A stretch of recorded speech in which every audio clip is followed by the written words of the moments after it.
Hello दोस्तों, मैं अनुपम स्वागत करता हूं आप सभी का एक बार फिर से आपके अपने यूट्यूब चैनल ट्रिक तांडव में। दोस्तों, आज मैं इस वीडियो में लेकर आई हूं ज्योग्राफी के भारत की स्थिति एवं विस्तार से संबंधित कुछ इंपॉर्टेंट क्वेश्चन जो आपके लगभग सभी गवर्नमेंट जॉबों में कई बार पूछे गए क्वेश्चन हैं। दोस्तों, मैं इस वीडियो में टॉप 30 क्वेश्चन लेकर आया हूँ। तो चलते हैं क्वेश्चन की ओर। हमारा आज का पहला क्वेश्चन है, प्राचीन भारतीय भौगोलिक मान्यता के अनुसार भारतवर्ष किस द्वीप का अंग था? तो दोस्तों, इसका सही आंसर क्या है? पुष्कर द्वीप, जम्बू द्वीप, कांच द्वीप या कुश द्वीप? तो दोस्तों, इसका हमारा सही आंसर है जम्बू द्वीप। तो दोस्तों, चलते हैं अगले क्वेश्चन की ओर। हमारा आज का अगला क्वेश्चन है, सर्वप्रथम इंडिया शब्द का प्रयोग भारत के किस भाषा में किया गया? तो दोस्तों, इसका सही आंसर क्या है? पहला उर्दू, दूसरा ग्रीक, तीसरा फारसी या फिर चौथा अरबी? तो दोस्तों, इसका सही आंसर है ग्रीक। ठीक है। तो दोस्तों, चलते हैं अगले क्वेश्चन की ओर। जो हमारा अगला क्वेश्चन है, भारत की मुख्य भूमि की दक्षिण सीमा है कितने अक्षांश पे है? तो इसका दोस्तों सही आंसर क्या है? पहला ऑप्शन है 6 अंश 4 मिनट उत्तरी अक्षांश, 7 अंश 4 मिनट उत्तरी अक्षांश, 8 अंश 4 मिनट उत्तरी अक्षांश या फिर चौथा 6 अंश 8 मिनट उत्तरी अक्षांश? तो दोस्तों, इसका हमारा सही आंसर है 8 अंश 4 मिनट उत्तरी अक्षांश। तो दोस्तों, चलते हैं अगले क्वेश्चन की ओर। हमारा अगला क्वेश्चन है, भारतीय मानक समय आधारित है तो दोस्तों किस देशांतर या पर आधारित है? पहला ऑप्शन है 80 अंश पूर्वी देशांतर पर, 80 अंश पश्चिमी देशांतर पर, 82.5 अंश पूर्वी देशांतर पर या 82.5 अंश पश्चिमी देशांतर पर? तो दोस्तों, इसका हमारा सही आंसर है 82.5 अंश पूर्वी देशांतर पर। ठीक है। और यह देशांतर रेखा इलाहाबाद के नैनी से गुजरती है। यहाँ पर मानक समय यहीं से माना गया। ठीक है। तो चलते हैं अगले क्वेश्चन की ओर। हमारा आज का अगला क्वेश्चन है, भारत का प्रमाणिक समय उस स्थान पर स्थानीय समय है जो स्थित है। तो दोस्तों, जो हमारा प्रमाणिक समय है वो किस स्थान पर स्थित है? तो पहला ऑप्शन है दिल्ली के समीप में, दूसरा ऑप्शन है कोलकाता के समीप में, तीसरा ऑप्शन है इलाहाबाद के समीप में या फिर चौथा है भोपाल के समीप में? दोस्तों, इसका सही आंसर क्या है? इसका सही आंसर है इलाहाबाद के समीप में। ठीक है। तो दोस्तों, चलते हैं अगले क्वेश्चन की ओर। हमारा अगला क्वेश्चन है, इंडिया स्टैंडर्ड टाइम और ग्रीनविच मीन टाइम में कितना अंतर है? तो दोस्तों, ये JPSC 2011 में पूछा गया क्वेश्चन है। तो दोस्तों, इसका सही आंसर क्या है? 5 घंटे 10 मिनट, 5 घंटे 20 मिनट, 5 घंटे 30 मिनट या फिर 5 घंटे 40 मिनट? तो दोस्तों, इसका सही आंसर क्या है? इसका सही आंसर है 5 घंटे 30 मिनट। ठीक है।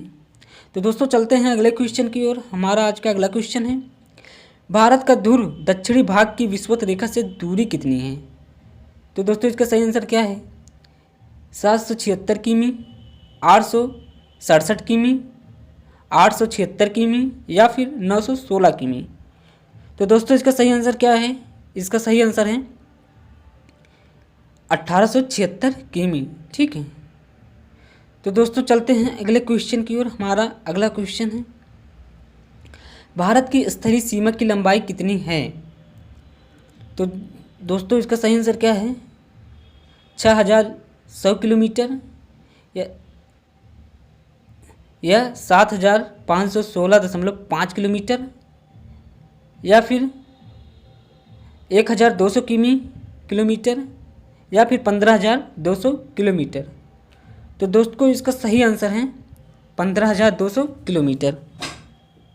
तो दोस्तों, चलते हैं अगले क्वेश्चन की ओर। हमारा अगला क्वेश्चन है, द्वीपों सहित भारत के तट रेखा की लंबाई कितनी है? मतलब जो द्वीप हैं और राज्य हैं पूरा मिला के इनकी तट रेखा की लंबाई कितनी है? तो दोस्तों, इसका सही आंसर क्या है? 6100 किलोमीटर या 6200 किमी या 7516.5 किमी या 8000 किमी? तो दोस्तों, इसका सही आंसर क्या है? इसका सही आंसर है 7,516.6 किमी। ठीक है, तो दोस्तों चलते हैं अगले क्वेश्चन की ओर। हमारा नेक्स्ट क्वेश्चन है, भारत की उत्तर से दक्षिण की लंबाई कितनी है? तो दोस्तों इसका सही आंसर क्या है? 2,933 किमी, 3,214 किमी, 3,124 किमी या फिर 3,412 किमी। तो दोस्तों इसके सही आंसर हैं 3,214 किमी। ठीक है, तो दोस्तों चलते हैं अगले क्वेश्चन की ओर। हमारा अगला क्वेश्चन, भारत की पूर्व से पश्चिम तक की लंबाई है? तो दोस्तों भारत की पूर्व से पश्चिम की लंबाई कितनी है? इसका सही आंसर क्या है? 2,933 किमी, 3,033 किमी, 3,133 किमी या फिर 3,214 किमी। तो दोस्तों इसका सही आंसर क्या है? इसका सही आंसर है 2,933 किमी। ठीक है, तो दोस्तों चलते हैं अगले क्वेश्चन की ओर। हमारा अगला क्वेश्चन है, भारत की तटरेखा की लंबाई कितनी है? तो दोस्तों इसका सही आंसर क्या है? सही आंसर 6,100 किमी, 6,200 किमी, 6,175 किमी या फिर 6,500 किमी। तो दोस्तों इसका सही आंसर है 6,100 किमी। ठीक है, तो दोस्तों चलते हैं अगले क्वेश्चन की ओर। हमारा अगला क्वेश्चन है, भारत का क्षेत्रफल विश्व के कुल भौगोलिक क्षेत्रफल का कितना % है? ठीक है, तो दोस्तों इसका सही आंसर क्या है? तो 2.2%, 2.4%, 2.8% या फिर 3.2%। तो दोस्तों इसका सही आंसर है 2.4%। ठीक है, तो चलते हैं अगले क्वेश्चन की ओर। हमारा अगला क्वेश्चन है, भारत के कुल क्षेत्रफल का कितना % भाग पर्वतीय क्षेत्र यानी मध्य समुद्र तल से 2,135 मीटर या अधिक ऊंचाई, मतलब जो समुद्र तल से लेकर ऊपर 2,135 किमी की ऊंचाई के ऊपर के अंतर्गत जो आता है जो लंबाई, तो वो पूछा गया है कितना है। ठीक है, कितने % है? तो दोस्तों इसका सही आंसर क्या है? इसका सही आंसर 10.7% है, 18.6% है, 27.7% है या फिर 43% है। तो दोस्तों इसका सही आंसर है 10.7%। ठीक है, तो दोस्तों चलते हैं अगले क्वेश्चन की ओर। हमारा अगला क्वेश्चन है, संपूर्ण भारत के कितने % भूभाग पर पर्वत और पहाड़ियों का विस्तार पाया जाता है? तो दोस्तों इसका सही आंसर क्या है? 10.7%, 18.6%, 29.3% या फिर 43%। दोस्तों इसका सही आंसर हमारा है 29.3%। ठीक है, तो दोस्तों चलते हैं अगले क्वेश्चन की ओर। हमारा अगला क्वेश्चन है, संपूर्ण भारत के कितने % भूभाग पर पठार का विस्तार पाया जाता है? तो दोस्तों इसका सही आंसर क्या है? 10.7%, 18.6%, 27.7% या 29.3%। तो दोस्तों इसका सही आंसर है 27.7%। ठीक है, तो चलते हैं अगले क्वेश्चन की ओर। हमारा अगला क्वेश्चन है, संपूर्ण भारत के कितने % भूभाग पर मैदान का विस्तार पाया जाता है? तो दोस्तों इसका सही आंसर क्या है? 10.7%, 18.6%, 27.7% या फिर 43%। दोस्तों इसका सही आंसर है 43%। ठीक है, तो दोस्तों चलते हैं अगले क्वेश्चन की ओर। हमारा अगला क्वेश्चन है, भारत की प्रादेशिक जल सीमा समुद्र तट से कितने समुद्री मील की दूरी तक है? तो दोस्तों इसका सही आंसर क्या है? इसका सही आंसर है 12 मील, 24 मील, 111 मील या फिर 200 मील। इसका सही आंसर क्या है? इसका सही आंसर है 12 मील। ठीक है, तो दोस्तों चलते हैं अगले क्वेश्चन की ओर। हमारा अगला क्वेश्चन, दोस्तों मैं बता दूं कि जो नाटिकल मील है, ये समुद्र नाटिकल जो है मील, ये समुद्र की तल से गहराई नापने के लिए किया जाता है, लंबाई का प्रयोग किया जाता है। ठीक है, तो दोस्तों चलते हैं अगले क्वेश्चन की ओर। अगला क्वेश्चन है, भारत का संलग्न क्षेत्र प्रादेशिक जल सीमा के आगे कितनी समुद्री मील की दूरी तय करती है? तो दोस्तों इसका सही आंसर क्या है? 12 मील, 24 मील, 100 मील या फिर 200 मील। तो दोस्तों इसका हमारा सही आंसर है 24 मील। ठीक है, तो दोस्तों चलते हैं अगले क्वेश्चन की ओर। हमारा नेक्स्ट क्वेश्चन है, भारत में कितने राज्य समुद्र तट रेखा में हैं? दोस्तों इसका सही आंसर क्या है? 7 राज्य हैं, 8 राज्य हैं, 9 राज्य हैं या फिर 10 राज्य हैं? तो दोस्तों इसका सही आंसर है 9 राज्य हैं। ठीक है, तो चलते हैं अगले क्वेश्चन की ओर। हमारा अगला क्वेश्चन है,